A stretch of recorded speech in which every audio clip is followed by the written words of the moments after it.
We're talking with David Bowie. This is John, I'm Only Dancing.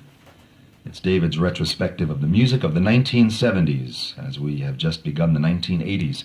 And the next song is one by T-Rex. T-Rex is really Mark Bolan. And it's a song called Deborah.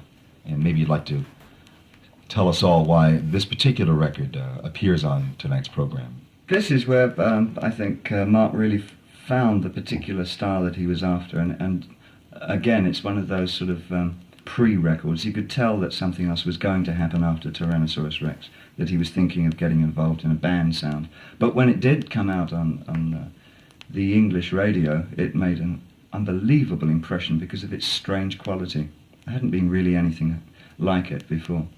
Maybe you can explain to our American audience tonight who are not that familiar with Mark, not everyone is that familiar with Mark Bolan's work, T-Rex, even though they were enormously successful in England. Yeah, well, in fact, in England and the rest of the world, and from Europe to Japan, they were fast becoming the biggest thing since Sliced Beatles. I mean, they were it, no doubt about it. For some reason or other, not in the U.S., though.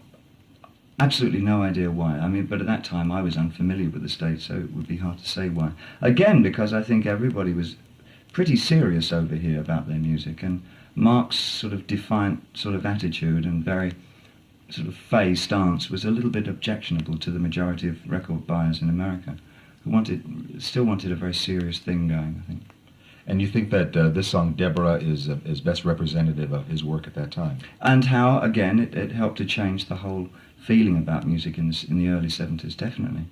Well, it was not long after that, just a few years after T-Rex recorded that Mark Bolan met a very early death in an automobile accident in London, I believe. Yeah.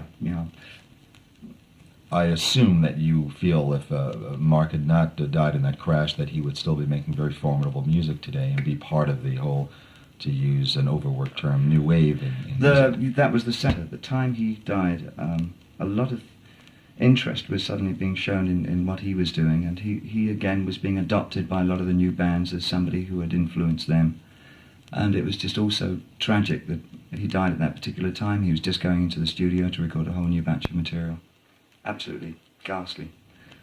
Do you remember the year that Deborah was made by T-Rex?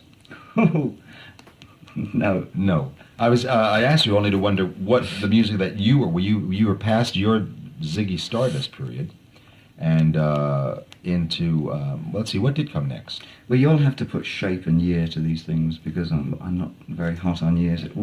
It's far easier for me to do a retrospective of the 80s or the 90s or something. Because then we can fantasize on who's been playing and what's been happening. Throbbing Gristle at number one. Well, let's take a moment.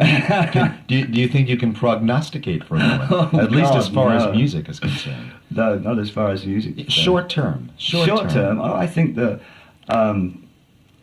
there'll probably be a lot more theatricality all over again. I can quite easily foresee a lot of very strange, almost what would have been called avant-garde theatre appearing with some of the new bands, especially the art school bands that are appearing. What with a Devo, and even Klaus Nomi, the New York underground singer. I think that there will be a re-emergence of some theatricality in a very strange, bizarre form. But apart from that, I don't know. Well, then there are really two things. Couldn't speculate. I think it's every man for himself in the 80s. Hopefully, that will produce very diversified forms of music. Yeah, there seem to be those two very different things happening. One is a reversion back to just straight out, very unpretentious rock and roll, and the more very glamorous, pretentious Would you think pretentious is it's in a sense perfect correct? description. It is perfect. I always thought that I really wanted to start a whole new school of pretension. I mean, I think I succeeded incredibly well. A little bit of art school, a little bit of theatre. Anything to keep it completely tasteless, really. Let's think about the next record on the list, which is an interesting selection.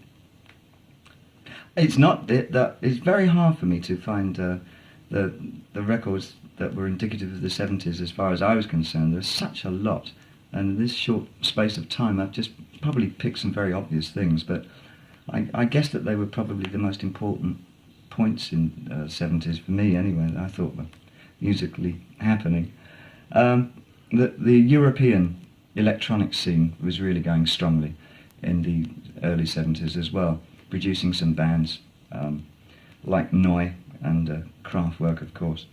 And I guess that this particular piece by Kraftwerk was the first thing that the American public heard, that, and it became obvious that there was yet another sound happening in Europe.